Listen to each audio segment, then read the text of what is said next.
Leo spends the next week leading our adventurers towards the Citadel. The journey is a rather uneventful one. Back in the town of Halenwood, Lady Marceline meets the newest recruits for the town guard.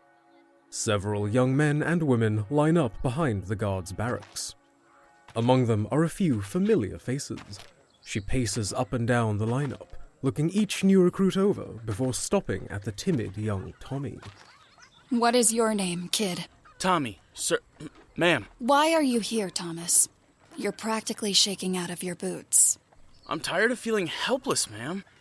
I just want to be brave enough to protect the ones I love. Very well. Training isn't going to be a walk in the park. And I sure will not be going easy on any of you. Understood? Yes, Captain! Right then. First, I want to test where each of you are at in your combat training. Thomas, let's start with you. All right. Marceline hands Tommy a wooden training sword and takes one for herself. The two enter a readied stance. I'll let you take the first swipe. Whenever you're ready, Thomas. Okay. It's been a while since I've swung a sword, but here goes. Tommy swings with his right hand as he lunges forward. Marceline quickly flicks her sword with both hands, blocking the strike. His hands shake on impact, dropping the wooden blade. You are too heavy with your swing and lack a handle on your blade. If you are not wielding a shield, you should always hold your sword with two hands to maximize your control over the weapon. Yes, ma'am. Tommy picks up his sword and readies himself again, this time placing both hands around the hilt of his sword. Before he is fully ready, Marceline swings for his head. Tommy ducks quickly, rolling out the way. What the? I wasn't even ready yet! The enemy will not let you prepare yourself! You must adapt! Marceline swings down on Tommy, who slips to the side. The fear in his eyes flees as a look of determination takes over. He takes charge, swinging on Marceline. The two wooden blades connect back and forth repeatedly.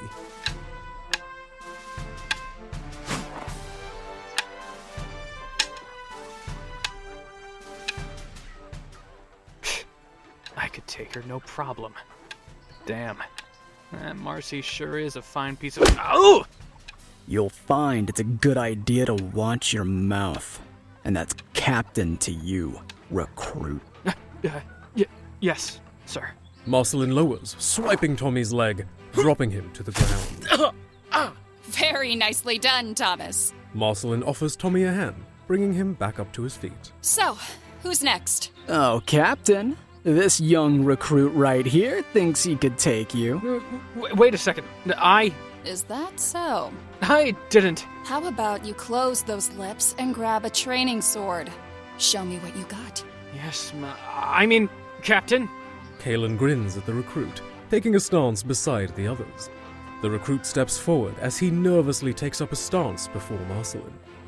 He looks Marceline over and smirks, gaining confidence about him. Sorry if I hurt you, hon, but you're fighting a man now. On guard! The overly confident man grips his sword in two hands, raising the blade over his head. Oh! Marceline buries her fist deep into the stomach of the recruit, dropping him to his knees. Overconfidence is one of the biggest killers on the battlefield. She kneels down beside the recruit, taking his hand. I heard what you were saying to the other recruit. There is no room for misogynistic assholes on my team. Is that understood? Yes, Captain. Won't happen again. Good. What is your name? It's Braxton, Captain. She helps her recruit up, taking the sword from him. Embarrassed by his showing, the man returns to the sidelines. Marceline continues to test each recruit, eventually putting them against each other. She continues to spar with Tommy as Cay'ln continues to lightly punish Braxton in combat. All right, that is enough.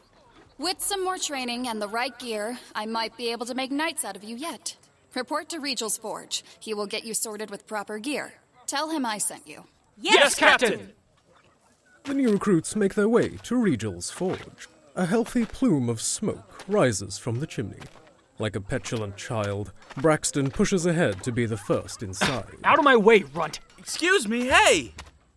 Inside, various pieces of equipment are displayed around the shop, drawing the attention of the recruits. They completely miss the dwarven man in the back, operating the forge. I've always fancied myself a greatsword. I think this one here would suit me well. Braxton grabs the hilt of a large greatsword with an outrageously thick, large blade.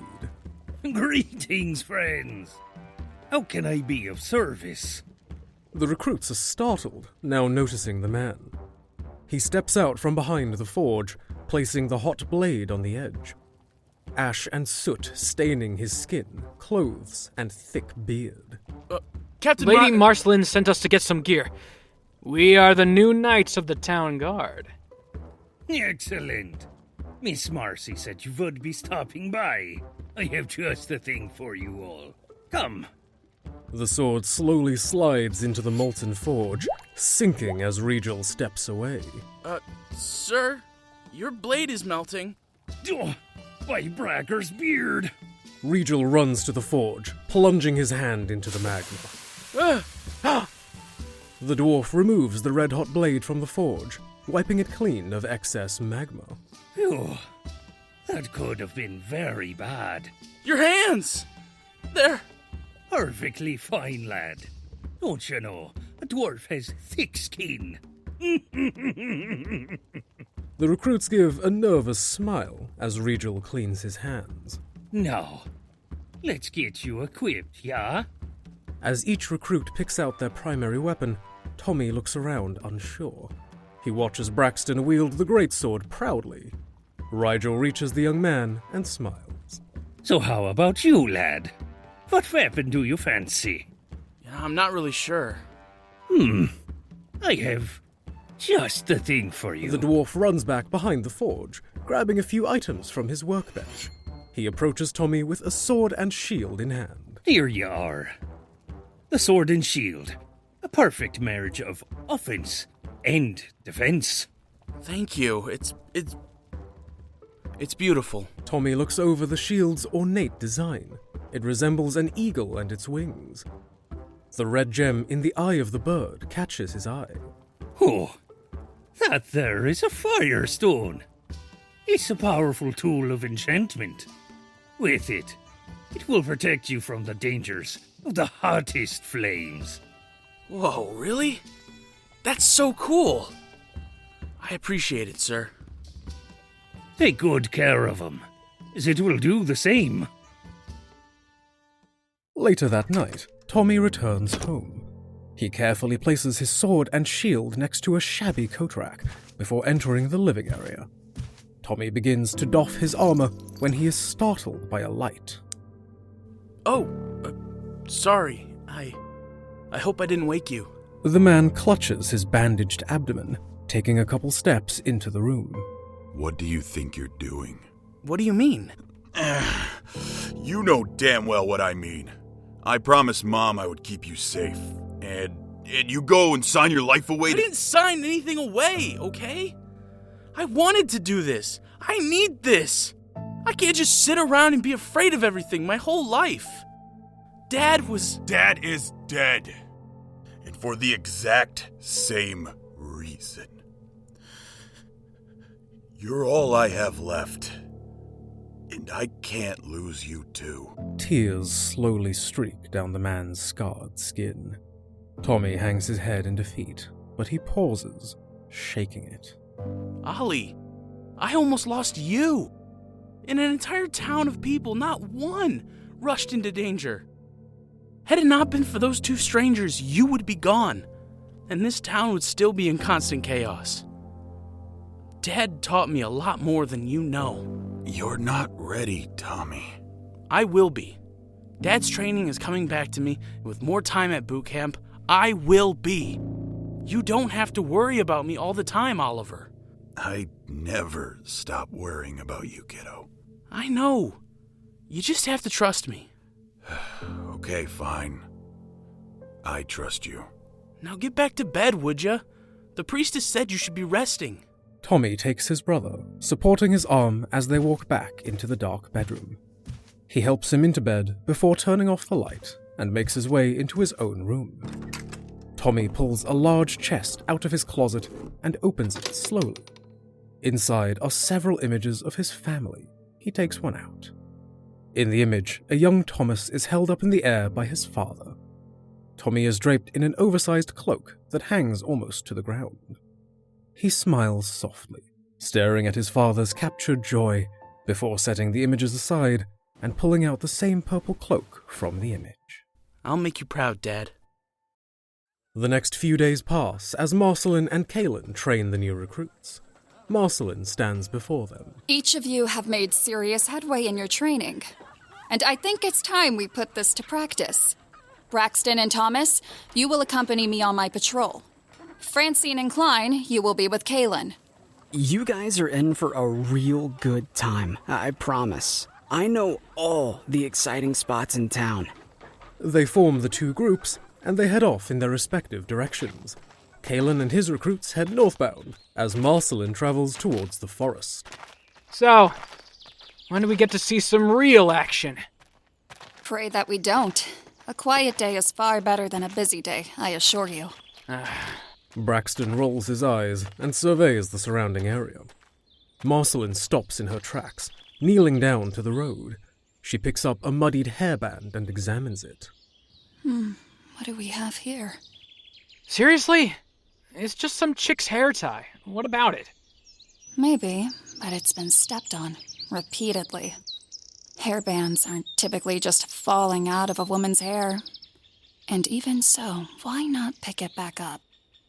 Wow, you are quite the investigator. Tommy begins to follow the road towards the forest. As stone comes to an end and becomes dirt, he notices heavy footprints leading into the trees. Captain Marceline! I think I have something. Lady Marceline rushes over to Tommy, with Braxton dragging along slowly. What is it? Well, if you look here, the tracks, the spacing, the deep imprints, if I had to guess, it seems to me like... Somebody was being chased. I knew it! You've got to be kidding me. Whoever this belongs to might still be in trouble. We should make our way into the forest and see what we can dig up. The trio follow the footprints into the woods and begin searching. Let's split up. We can cover more ground. I have a contact out here who may have seen or heard something. If you find anything, alert the others. Marceline tosses two small items to her recruits. It appears to be a small stone with a button carved into it. Just press inward and the other stones will alert and guide you to the source. Understood? Understood. Sure. As Marceline heads off to question Gibbon, Tommy and Braxton head in opposite directions. Tommy pushes through thick shrubbery in search of clues. Hello? Is anybody out here? I'm not gonna hurt you. I promise. Tommy pauses, finding a rock in his path. The stone is roughly the size of a baseball, with blood staining one side. That's not good. Tommy pulls the device from his pocket, his thumb hovering over the button. Maybe I should wait. I can't keep relying on other people. I'm more than capable of finding her on my own. He shoves the device back into his pocket and continues forward. Back in town, Cay'ln and his recruits chase after a mugger. The man quickly avoids obstacles by leaping over them, as his pursuing guards aren't as graceful. Hey! Get back here! The young woman knight runs past Cay'ln, heading for a vegetable stand. I have him! Francine grabs a potato from the street vendor and hurls it at the runner. Whoa! Hey, wait a second! The potato explodes against his back, causing him to stumble as Francine begins a quick sprint after him. Francine tackles the thief into another vendor's store, breaking the structure. End of the line! Francine picks the man up and shoves him hard against a nearby wall as Cay'ln and Cay'ln arrive. She applies pressure. That was totally Reckless. Damage to the city, a stolen potato, and... And I caught him. Just... Please watch the guard brutality. Marceline is going to kill me. Oh, sorry. She loosens her grip, pulling the thug's face from the wall. Get off of me! I don't think this belongs to you. He removes the satchel from the thief's possession and hands it to Cay'ln. I'll take this back. I guess. What about my shop? What am I gonna do now? I am so sorry. The city would be happy to cover any damages and loss of items. I'm sorry, sir. I guess I got caught up in the thrill of the hunt. Just remember, there are rules we have to follow. Otherwise, we're no better than the gangs that used to run these streets. Understood, sir.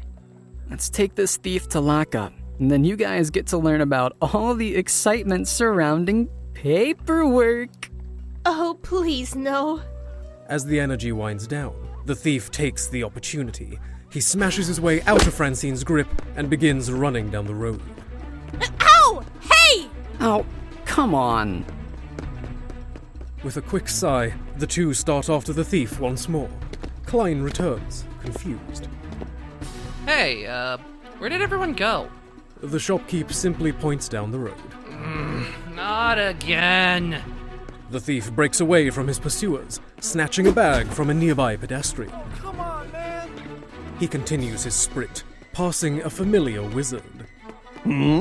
What's this? Edricor notices the stolen goods and smirks. Oh, no, you don't. Not in my town. Cay'ln and Francine try to keep up, hearing a small explosion a few streets over. What was that? The two rush to the scene, seeing Edricor triumphant over the thief, his clothes now charred and smoking. Whoa! Did you blast him? No, don't be silly. I blew him up. That seems a bit excessive. Why? Well, I saw him take that bag that didn't belong to him and thought, no. You couldn't have used a less destructive spell? Sure, but why would I? It's more fun to blow shit up. Cay'ln plants his head into his palm and sighs deeply. Back in the woods, Tommy creeps along a small beaten path. He pauses, spotting some visible blonde hair from behind a tree. Quickly, the hair moves to be completely hidden. Hello? I can see you. The woman turns from behind the tree with a large branch in hand. She appears frightened and exhausted. Her long blonde hair has leaves and sticks jutting out of it, scrapes up and down her arms with dirt and dried blood staining her skin and clothes. Stay back!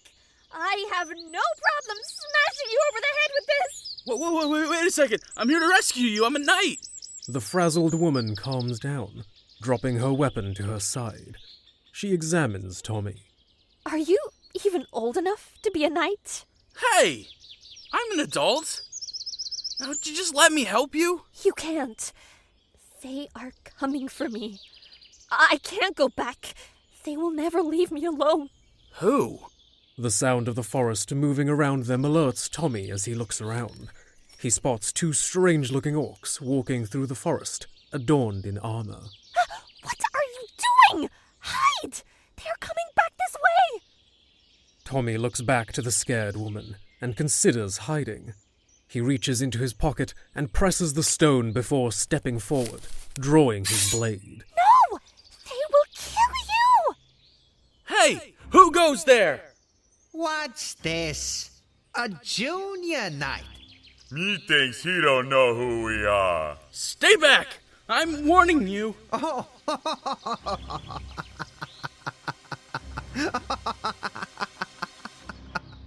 Hey, Brick, why don't you show him who we are? Me thinks that's a good idea, Crush. The huge orc begins to run at Tommy, snapping various branches in his path.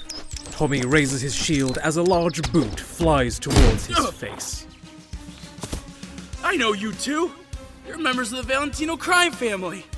Hey, you do know us. What a surprise. Surprise. Tommy regains his composure, swinging his sword on the large brute, who blocks with his leather bracer. The sword slashes through the thick hide, but Tommy's grip isn't firm enough. Brick swings at his arm with a firm chop. Tommy drops his blade into the mud below. Oh, shit! His attacker continues as Tommy tries to block the oncoming assault, but is overpowered. The young knight is beaten into the muck beneath. Brick picks him up by the shield, crushing the edge with his force. Tommy struggles to hang on, kicking at the orc. With his free hand, the orc slams his fist into Tommy's chest and grabs him by the breastplate, tearing him from his shield. With a powerful step forward, Brick whips Tommy into a cluster of trees. Crush spots his target from behind the tree. He smirks, rushing over to her. Tommy struggles to get to his feet as his shield is hurled at his head, cutting into a nearby trunk. Hey, sweetheart. No! Crush grabs her arms, holding her as she struggles to free herself. Get off of me! Tommy, hearing the woman's cries, forces himself to his feet. He pries his shield from the tree and starts to make his way towards the orcs.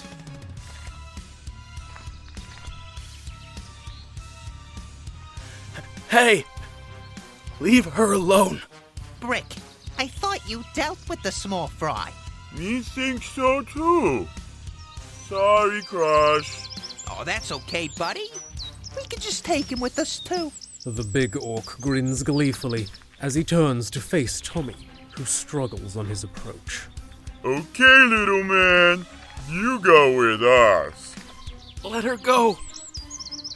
Or else... Or else what, kid? You're a half a night on your best day. Yeah, half night. Tommy raises his shield and his fist as the larger orc steps towards him. He raises his hands high to slam down on the young knight, but Tommy is ready. Quickly, he dodges to the side, stepping behind the orc. Look out! He drives the end of his shield into the back of the orc's leg, dropping him down. Crush! Look out, you stupid... Tommy pulls his shield into both hands, slamming it across the back of the orc's head, knocking him to the ground. Crush acts quickly, knocking out the woman, and scrambles to find anything blunt. He grabs a hefty rock from the ground and charges the knight. As Tommy turns to engage Crush, he is greeted by the blunt object, knocking him out. There, I have to do everything myself. The remaining orc grabs Tommy by the cloak and hoists the woman up onto his shoulders. Brick slowly makes his way back to his feet, struggling to catch up to Crush. Let's go, you big oaf. Small knight, hurt Brick. Sorry, Crush. Oh, that's okay, buddy. The large orc picks up Tommy and carries him off. Some time passes as Tommy's call is finally answered. Marceline and Braxton converge on his former location, finding his stone in the dirt. That dumb kid took on more than he could chew. Serves him right. Now is not the time. Thomas could be in danger. We have to find him. Could? I think we can elevate that to definitely is. Braxton picks up Tommy's muddied blade from the ground, presenting it to Marceline. Come on, let's go. Deep in the forest, a small cabin hides, tucked away in a small clearing. Inside, the two orcs sit at a table, playing cards. Well, no, you can't just... That's not how it works at all, you... Oh. Brick do bad? No, it's fine. You win. Good job, buddy. The big orc smiles, proud of himself. Their attention is taken as an envelope slides below the front door. Oh, that must be the word. Excuse me, oh glorious winner. Crush makes his way to the door, picking up the envelope. Carefully, he removes the wax seal and opens the letter. The orc smiles. Below, the young knight and the damsel lay bound. The woman starts to come to, taking in her surroundings. No! This can't be happening. The door slowly creaks open as she silences herself, taking several glances at the unconscious knight. Well. Today's your lucky day, Miss Lockhart. It would seem your debt has been paid. That's not possible. My father would never... Oh, but he has, lady.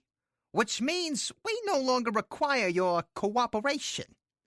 While chasing you down and crushing your little protector has been fun, it's time for us to part ways. The orc turns back towards the stairs and climbs them slowly.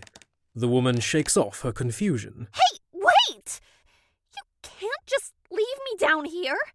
If my dad has been cleared, you must set me free! Crush reaches the top of the stairs as Brick wields Tommy's shield. It looks small in his possession. What are you doing? Leave it! We have to carry the gear. But me likes it. I said no. Give it here, you oaf. The orc steals the shield from his moronic ally and tosses it down the stairs. Now get the bags. We're done here. Okay. Crush grabs an ornate lighter from his belt, firing a small bolt into the basement. The old wooden crates ignite. Wait! You can't! You take care now. Bye! The orc exits the cabin as a dark smoke rises from inside. He rejoins his large friend as the two make their way into the woods. They're stopped by two figures exiting the tree line. 2 of them and 2 of us. And this should be no sweat, Captain. Not necessarily. These 2 are top enforcers for the Valentino crime family. Do not take them lightly. Understood. Hold it right there! Sorry, who are you? I am Lady Marceline, captain of the town guard, and you are under arrest! Under arrest? Nah, buddy. We'll smash her, just like we smashed her little knight. Yeah, smash. Marceline draws her weapon as Braxton attempts to do the same. Marceline stops him, placing her sword in front of him. Marceline takes notice of her unarmed assailants. She resheathes her blade. These 2 are far too dangerous for you to handle. Leave them to me. You need to get inside and look for Thomas. Are you crazy? And in case you haven't noticed, that shack is on fire! All the more reason for you to make haste. Braxton nods, taking his hand off the hilt of his sword and making a run for the cabin. The orcs try to engage, but Marceline is faster. No, you don't! Your fight is with me! Marceline leaps up into the air, kicking the larger orc into his ally, causing them to stumble as Braxton runs past. Get off me, you dope! Surrender, and I will spare you the embarrassment you are about to receive! What are you waiting for? Get her! Good idea, Crush. Brick charges towards Marceline as she prepares to counter. Inside, the fire continues to spread as the woman panics. Come on! Wake up! Everything is on fire! I need you! She struggles to inch closer to Tommy, restrained to her post. She reaches out with her foot, kicking him. He quickly comes to. Ow! God. Please! Don't have much time. Just trying to think. Give me a second, would you? Tommy begins to run his bindings back and forth on the corner of the box. The rope begins to fray and he picks up speed, the basement growing hotter. Upstairs, Braxton makes his way into the living room. Tommy! Are you here? We're down here! Damn it. The stairs are completely engulfed in flames. I can't get to you! You're going to die now. Tommy's binds grow weaker as he struggles against the restraints. The frayed rope begins to pull apart. Come on! Almost there! Tommy breaks free as the rope pulls apart. He pulls his cloak over his face and rushes over to the woman. The room becomes unbearably hot and hard to breathe in. Tommy pulls a small pocket blade from his belt pouch and begins cutting her restraints, freeing her. She quickly goes to embrace the knight, but Tommy stops her. Thank you. Careful. My armor's gonna be hot to touch. Don't burn yourself. She quickly pulls back to a safe distance as Tommy reaches for his shield. Upon reuniting with his gear, his armor cools as the fire surrounding begins to pull back, repulsed slightly by the firestone. Thank you, Regal. Stay close to me. We're getting out of here.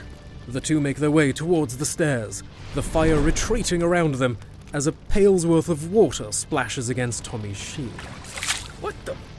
Seriously? I was trying to help. And you thought a bucket of water would suffice? Both of you shut up? We don't have time to argue. Right, sorry, miss. Tommy and the woman reach the top of the stairs as the fire rages behind them. Quickly, the three exit the burning cabin, witnessing Marceline holding off both orcs. Captain! I'm fine. Protect the girl. Tommy brings his shield up to his side. Braxton hands him his muddied blade. You left this behind. Thank you. They got out? Oh, you gotta be kidding me. No boss says she dies. Well, don't just stand there, you idiot. Get 'em! Yes, Crush. Brick begins to stomp towards the trio with a club in hand. The woman grows more uneasy as the large orc approaches. Hey, Half-Knight. I smash you again? Not this time. Tommy places his shield on his back, taking his sword in both hands. Tommy moves in quickly to intercept the orc as Brick swings for his head. He slips under the blunt weapon, bringing his sword down onto it. The wood splinters on impact as Tommy brings his pommel up, striking Brick in the face. Ugh! Stupid man! You hurt Brick! You die now! Tommy jumps back as the orc is enraged. He swings the club back and forth as Tommy parries with his blade, each strike chipping away at the club's integrity. Brick swings hard onto Tommy's blade, forcing him to the ground. Brick beat you. Now Brick smash you! Brick quickly whips his club into the air. The wear and tear is too great as the force of his upswing causes the club to snap off, flying back behind him. Huh? Well, overconfidence is one of the biggest killers on the battlefield. Tommy plants his hands into the ground, thrusting his leg forward. His kick connects with the orc's groin, dropping him instantly. Across the clearing, Marceline continues to battle Crush in hand-to-hand combat. Crush leaps after her, punching forth, but it's blocked by her bracers. Quickly, she forces him off of her. Leaping into the air, her knee connects with the orc's chin, causing his head to whip back, dragging his body to the ground with him. Marceline stands ready, but Crush does not get back up. She relaxes now. There. That was easy. Captain, that was insane! You were amazing! Braxton rushes to her side to help her restrain the thugs as Tommy turns to the woman. Whew. Glad that's over. Are you all right, miss? I'm all right now, thanks to you. And it's, Angela. Angela steps up to Tommy, planting a kiss on his cheek. He blushes before smiling. Oh, boy. Marceline approaches. We may have stopped these two, but unless you tell us what's really going on, we cannot ensure your future safety. I understand. I'll tell you everything. All right then. Thomas, why don't you escort our friend here back to town? Braxton and I can clean up these two. Yes, Captain. Right this way, miss. Angela grabs Tommy's arm and follows alongside him. Elsewhere, a several days' journey away, our adventurers find themselves on a seemingly endless road. How much further? How are you tired? You're a robot. Robots don't get tired. Excuse me, Melanie, but the term robot might be taken a bit derogatorily. You've got to be joking. No, the kid's right. Warden, are you offended? Absolutely. Gutted. Shut up, both of you. But, Lady Melanie, three of us spoke. Did you mean Warden and I shut up, Leo and I shut up, or Warden and Lee? How about everyone just be quiet for a little bit before I get a headache? Finally, they reach the top of their hill, revealing a large black fortress on the horizon. The surrounding lands decay progressively as they draw closer to the Citadel. Well, here we are. One super spooky corrupted Citadel. Whoa! This feels like a bad idea. I don't like the looks of this. Let's camp here for the night. Tomorrow, we take back the Citadel.